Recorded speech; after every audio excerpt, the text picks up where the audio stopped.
नमस्कार। कर्म हमारा निरंतर पीछा करता रहता है।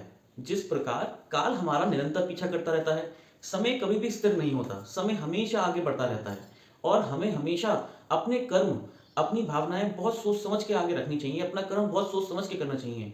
आज अगर हमें ऐसा लगता है कि हमने किसी को तकलीफ पहुंचा दी या किसी के साथ छल कर दिया, फ्रॉड कर दिया, किसी का पैसा हड़प लिया, तो ये कर्म बड़ा बलवान होता है। ये कर्म आपका पीछा कभी नहीं छोड़ता। ये आपके पास इस जन्म में, नहीं तो अगले जन्म में, नहीं तो अगले के अगले जन्म में आपके पास आपका कर्म लौट कर ही आएगा। क्योंकि ये विधि का विधान है, जैसा हम बीज बोएंगे वैसा ही फल प्राप्त होता है। बिल्कुल समझ लीजिए इस बात को। मैं आपको एक कहानी सुना के इसको थोड़ा सा और समझाने का प्रयास करता हूं। भीष्म पितामह जी मृत्यु शैया पे पड़े हुए थे और जो पांडव लोग थे उन्होंने महाभारत का युद्ध जीत लिया था। तो सबसे एंड में भगवान श्री कृष्ण ने कहा युधिष्ठिर जी से कि आप जाइए और आप सबसे पहले भीष्म पितामह जी जो आपके परदादा हैं उनका सबसे पहले आप आशीर्वाद दीजिए। तो वो बड़े परेशान थे। उन्होंने कहा चलो ठीक है, हम इनका आशीर्वाद ले लेते हैं। आप कहें भगवान श्री कृष्ण। युधिष्ठिर जी वैसे भी धर्मज्ञ थे, धर्मराज थे, तो उन्होंने जाके उनका आशीर्वाद लिया। उन्होंने सबको आशीर्वाद दिया कि भाई तुम सबका आगे अच्छा हो, कल्याण हो। और जब सब जाने लगे तो उन्होंने भगवान श्री कृष्ण को रोक लिया कि भगवान श्री कृष्ण आप रुक जाइए। तो उन्होंने कहा बताइए आपके मन में क्या संशय है। तो भीष्म पितामह जी कहते हैं कि संशय तो आपको पता है मेरे मन में क्या है, कि मुझे मेरे 100 जन्म याद हैं और मुझे याद है कि मैंने कभी कोई पाप नहीं करा।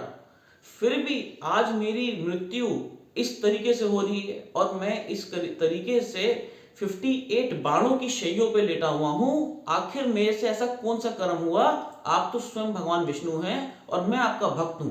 आप मुझे कृपा बताने की कृपा करें कि मेरे से ऐसा कौन सा पाप हो गया जो आज मैं इस दुर्दशा में पड़ा हुआ हूं। भगवान श्री कृष्ण कहते हैं कि बिल्कुल, आप बिल्कुल सही कह रहे हैं भीष्म पितामह जी। आपको आपके 100 जन्मों में कोई पुण्य, आपने मतलब कोई पाप किया ही नहीं, पुण्य ही पुण्य थे।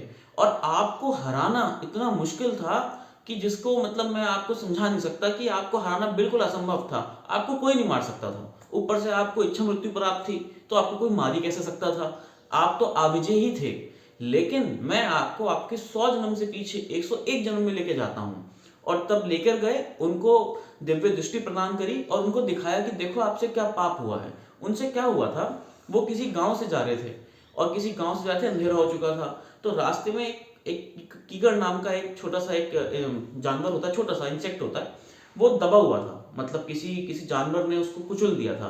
तो उन्होंने क्या करा कि चलो कोई ये मर ना जाए, उसको अंधेरे में उठाया और एक झाड़ी में साइड में डाल दिया, मतलब साइड में डाल दिया कि ये बच जाएगा। लेकिन वहां नीचे ना झाड़ियां थी कांटेदार, वो कांटों में जाके गिर गया और उसके 58 जो कांटे थे वो उसके शरीर में लग गए। लेकिन इनको नहीं पता था ये बात कि ये हो गया जाने अनजाने।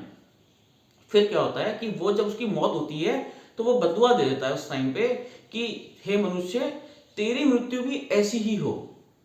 अब भाई भीष्म पितामह के तो इतने पुण्य थे कि उनके पास वो पाप लौट कर ही नहीं आ पा रहा था। जब 100 जन्म पूरे हो गए, उन्होंने देखा कि भगवान श्री कृष्ण ने देखा, भगवान श्री कृष्ण बताते हैं ऐसा कि जब मैं देखा कि आपके पुण्यों का घड़ा भी खत्म हो गया है, अब ये पाप को प्रायश्चित करने का समय आ गया है। आपने तो प्रायश्चित करा नहीं है, प्रायश्चित कैसे होगा। वो पाप प्रायश्चित तब होगा जब हम आपके उस पाप को किसी तरीके से आपके पास वापस भेज दें। तो मैंने अर्जुन को तभी बोला कि आप ये तीर इनके ऊपर चला दो, अब इनका समय आ गया है, घबराओ नहीं।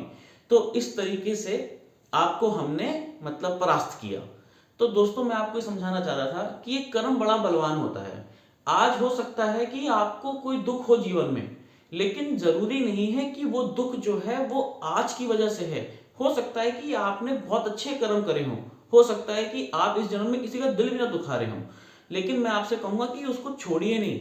अपनी प्रवृत्ति, अपनी अच्छी प्रवृत्ति को कभी मत बदलिए। आप हमेशा अच्छे रहिए, लोगों के साथ अच्छा ही करिए। हो सकता है कि पिछले जन्मों में जाने अनजाने आपसे कोई पाप हो गया हो। शास्त्रों में ऐसा लिखा है कि हमसे जाने अनजाने पाप हो जाते हैं जो वापस लौट के हमारे पास आ जाते हैं।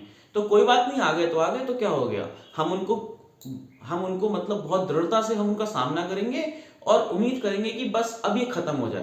क्योंकि जब वो पाप लौट के आता है तो हमारे प्रयास सारे फेल हो जाते हैं, निरर्थक हो जाते हैं, हमारा कोई प्रयास कामयाब नहीं हो पाता। और इसका मतलब ये है कि अब हमारी थोड़ा सा हमारे साथ अच्छा होने वाला है, क्योंकि वो धीरे धीरे वो नष्ट हो रहा है पाप। और इसलिए आप हमेशा भगवान के नाम का कीर्तन करते रहिए, क्योंकि कलयुग में भगवान के नाम कीर्तन से ही आप अपने पापों को भस्म कर सकते हैं। ऐसा शास्त्रों में, वेदों में, उपनिषदों में हर जगह ये बात लिखी हुई है। सिर्फ नाम कीर्तन, भगवान का नाम जाप। तो दोस्तों, सिर्फ नाम कीर्तन कीजिए, ईश्वर का नाम ध्यान कीजिए, अपना एक एक नाम पढ़ते रहिए, मन में हमेशा जाप करते रहिए। ईश्वर सदा आपके साथ है, इस बात पे विश्वास रखिए। मैं उम्मीद करता हूं कि आपको ये जानकारी पसंद आई होगी। बहुत बहुत धन्यवाद।